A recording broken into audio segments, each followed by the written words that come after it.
So I am here with Tara Fuji, who teaches upper grades at Park School, and she's going to share some of what's working with writing instruction with us now. So Tara, you've found a lot of success with Persuasive this year. Now, was this the first year that you taught Persuasive writing? No, it was not.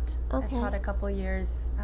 In the past 3 years, I've taught Persuasive writing, but I've taught it different ways than I have this year. Mm-hmm. And this year, you seem to find some things that really worked for you and for the kids with Persuasive. Definitely incorporating the thinking maps into writing more often than I had been incorporating them before, and then color coding our writing as well.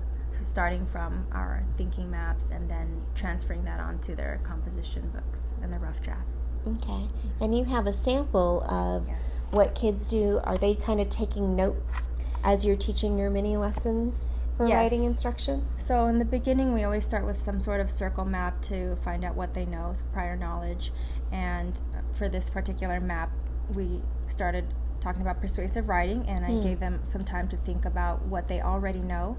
And then as a class, we shared it together. So on the whiteboard, I wrote down their ideas so that if there were any ideas that they recall from previous years and their peers reminded them of, they added them to their circle maps. Okay. And then, of course, in the frame of reference are names of people or places that they received this information from. So that first map, it looks like, was even just a way to get a definition of what they knew persuasive writing to be. Exactly, and that also gave me a chance to clarify any misconceptions that they might have, or also even just to make them feel more comfortable or confident about the genre, since some students feel that they don't remember much, and so once they see all the information that they remember on their circle map right in front of them, they feel more confident, and their affective filter comes down. And it looks like they already started thinking about possible ideas for what they could choose as a topic for their persuasive writing. Yes, so I did provide them, before I provided them with a list, I gave them a few minutes to list any topics that they're interested in talking about, and then I also provided them with a few lists of topics that they could also choose from. And from there, we narrowed it down, so as you can see, the 3 that they circled, I asked them to circle their top 3 topics that they were most connected to, felt most connected to, and then they highlighted and starred the one they ended up choosing in the end. Okay. So a way to kind of get some brainstorming just around possible ideas, and then being able to select one. So what was the next step kind of after you got the ideas flowing and a definition in mind? The next step from there was to give a formal lesson on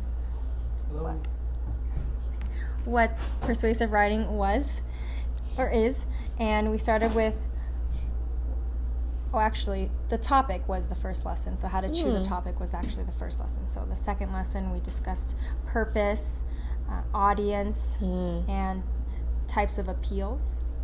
So for this student in particular, for example, her purpose, they were given time to write down the purpose for their persuasive essay, and so hers is for people to stop eating at fast food places. Yes.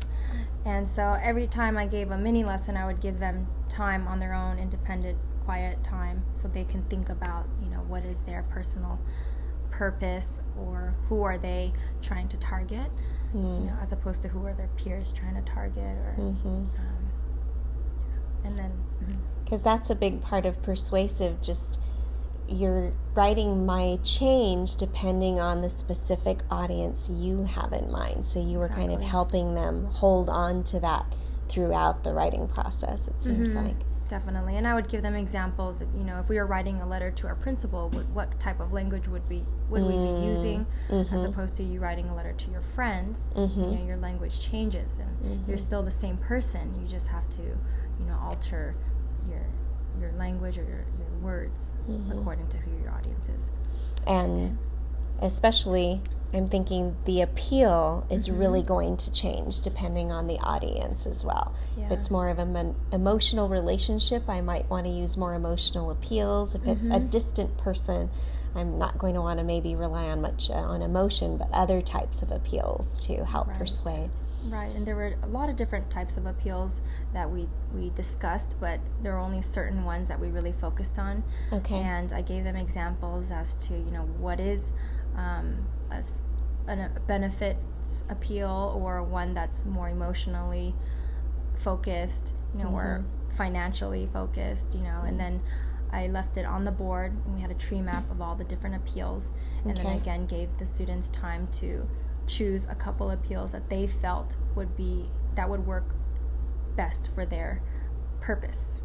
So, and I told them, your seat partner's appeals will probably not be exactly the same as yours, maybe one or two, but depending on your topic, your appeal is going to be, like you said, different. Sounds like they had to really do a lot of critical thinking in this part to really consider, out of those choices of types of appeals, which would be the best match for that. That's not really a cookie cutter decision. They really have to think through that process. And this was a challenging part for them because I'm not sure that they had a lot of practice with this in the past. Okay. So this it was a great opportunity for me to walk around and ask them questions or see who needed help with choosing which appeals would work strongest for them. And then it seems like you talked about the opening, the support and opening for that essay. So the next, I think it was the following day or a couple days later, we discussed the parts of that essay, and so we used a brace map to break it down. So we have the opening statement, the series of arguments that support the opinion, at least one counter argument, and then the conclusion drawn from the argument. So I always made sure to remind them that in their conclusion it has to be connected to the intro, not necessarily restating the intro, but be connected, and it has to flow. And you were giving them a nice, simple way of just seeing all the components that this was going to require. It's visible right here. It almost can serve as a checklist too. Do I have all of these portions included in my essay? Right. And then I would show them, a writing piece, an example as well, to see that they can actually visually see, how that's broken down. I think those models are so necessary. I need to envision exactly what it is that you're asking me to create if I'm going to do that. Otherwise, it's just words and it doesn't make much sense. Which we're all very good at sometimes. Yeah. And then they started thinking about the pros and cons of that position. So you asked them to look at both perspectives? Yes. So I said, even though you might feel, for example, this student, if she's for preventing people from eating at fast food places, then I don't want her to focus only on the pluses, that she also needs to list the minuses. And I mentioned to the students that they may be surprised that the opposite list is greater than the list that you're feeling more strongly towards. So I had them list it, and then I had them circle the side that had the most. Okay. And if it happened to be around the same amount that they felt the most emotionally connected to. And I told them that even though, you might disagree with the column that you circled, you have a stronger paper and a stronger argument if you have, more reasons to state. You were really kind of laying a foundation for point of view writing, when I have to be able to look at an issue or a topic and discuss one point of view and the other point of view.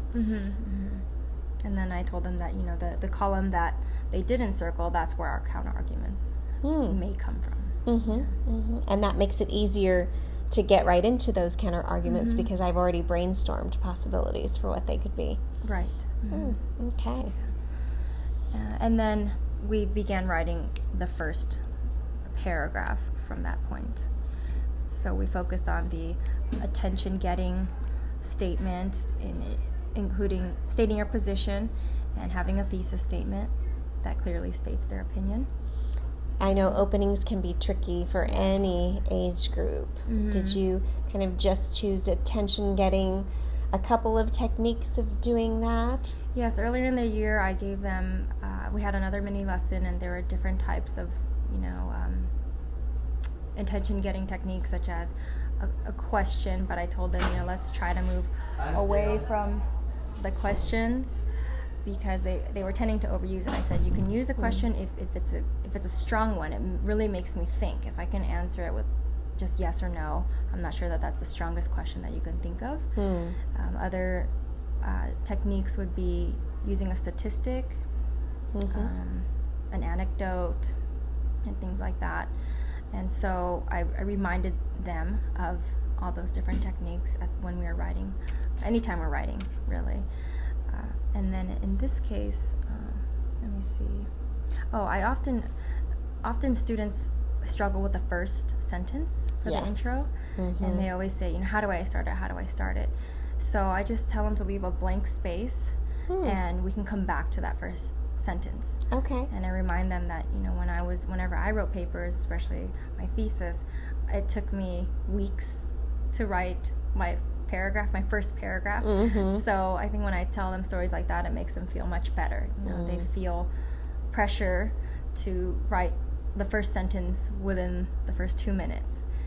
Or sometimes I just tell them, you can write a boring first sentence and just box it, know that you're going to come back to it, and that's part of your revising stage.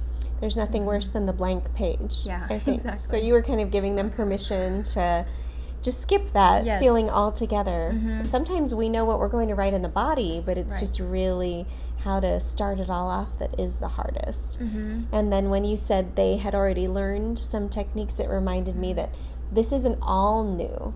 They've learned from narrative ways to do an opening. They've learned from expository other ways to do that. So this doesn't require a whole new teaching point. It can just layer the persuasive elements on top of some of the good instruction you've already done with kids. Yes. It was really helpful to them to hear it again, and to continue using and hearing those strategies. If they hear it once, it's unlikely that they're going to use it the next time you do the next genre. So.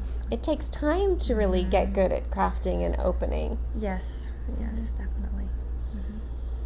So then, tell us about, they had a specific way that they kind of did a bit of pre-writing or drafting in a way.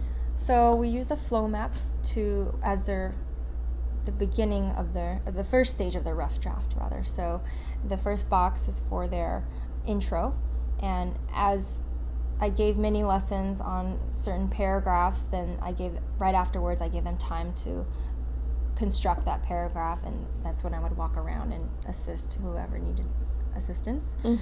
So this is her first paragraph here, and then these boxes in the middle are her body paragraphs. Okay. So I told the students that you need to have at least 2 strong body paragraphs, and if you feel like you have additional reasons that you want to add, then you can do that as well. Because sometimes when I say you have to have 3 body paragraphs, they get nervous and they're not sure, and they kind of stop at that point. So, but they usually end up having more than 2 anyway. So try to make them feel as comfortable as possible. So each box represents a reason to support their opinion for their persuasive essay. Okay. So after we discuss how to insert their reasons in the boxes, then the lines underneath the boxes represent details for that reason or examples. And the star here is the counter argument, or where they were going to insert their counter argument. Okay. So again, they needed to have at least one counter argument, and I asked them, okay, go back to your paragraphs or your boxes, your reasons, and find where you would like to insert the counter argument. And they can put a star there, and if they're ready to already write the counter argument, then they can also write the counter argument there. Nice. So they know just by that visual that it is included in there. Right.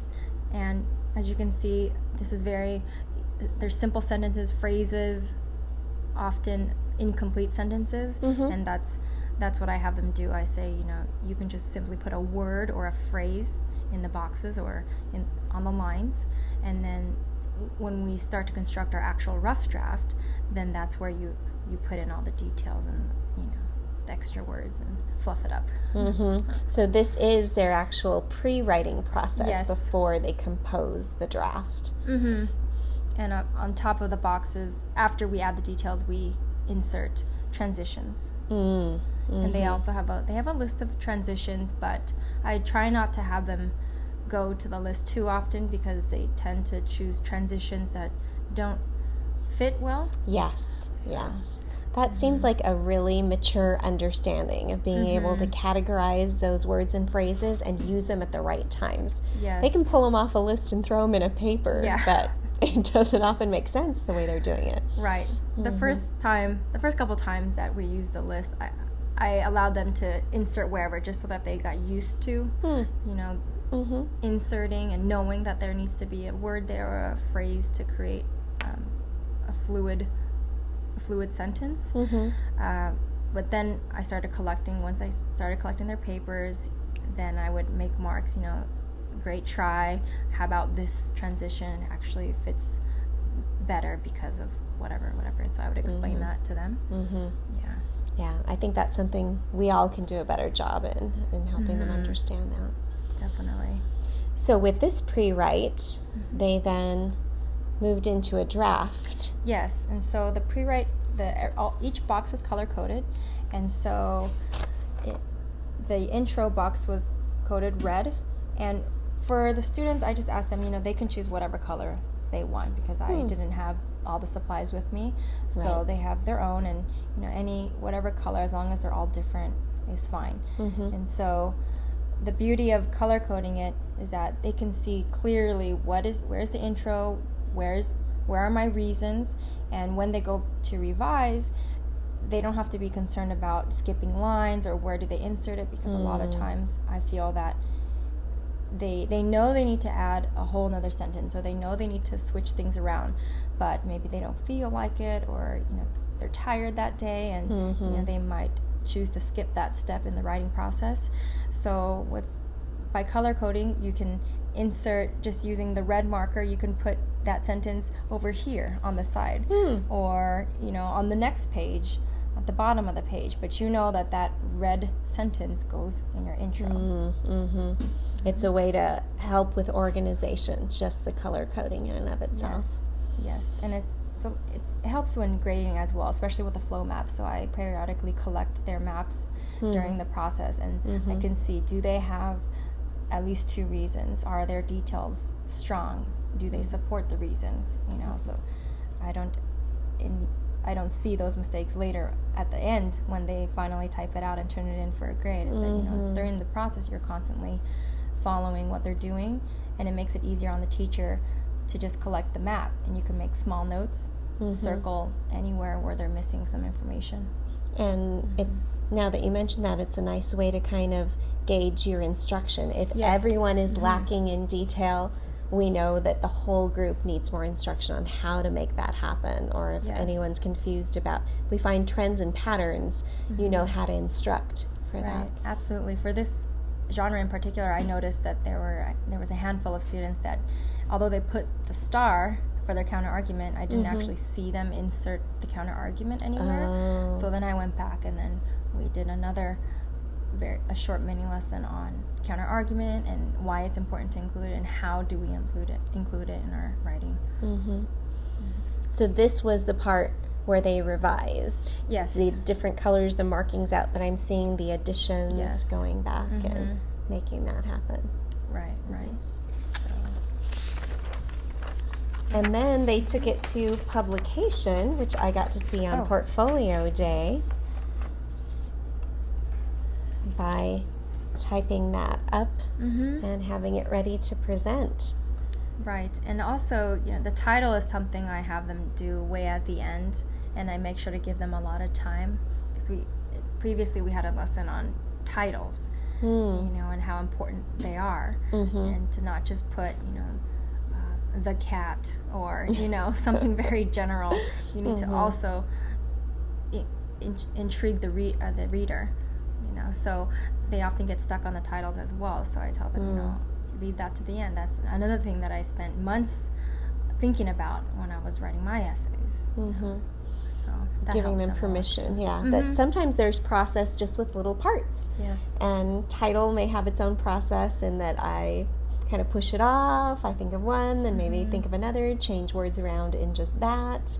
Right. Yeah, Right. It is a difficult And we do part. a lot of actually discussing in class. So I asked the students, would you like to hear opinions from your peers or myself, and would you like feedback? And sometimes, they don't want to they feel embarrassed and they don't want to share. But actually, we have a strong family sense, a sense of family and connection in our classroom. So everybody felt really comfortable, and that's important to build as well, so that they do feel comfortable enough to ask for the feedback from anyone. Yes. And so, I would just go around the class and say, would you like to share your title or what you're thinking about for your title?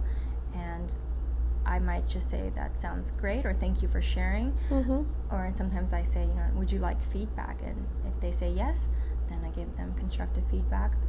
And then if they say no, I just say, okay, thank you for sharing. But it's a great way for them to see the reactions of their peers as well. Yes. And it sounds like a nice way to do a quick share even, Tara, one day, because we often don't have these long times. I'm realizing, the period's about to end and we haven't shared yet. If everyone shares what they're thinking about for their title, hearing someone else's thinking may just spur something in me that I wouldn't have gotten on my own. Right. Nice. So after doing this unit, Tara, do you have something you would highly recommend to upper grade teachers in thinking about persuasive writing? I would highly recommend including the thinking maps into their writing. I think it seems that a lot of teachers are starting to use it in all subjects. And so, this year I've seen students use it on their own or create a thinking map on their own for their benchmarks, for example. And many of them have said to me, this is a great way. It's helped me a lot to organize my writing and to make sense of it. So I think the power of the flow map is very strong.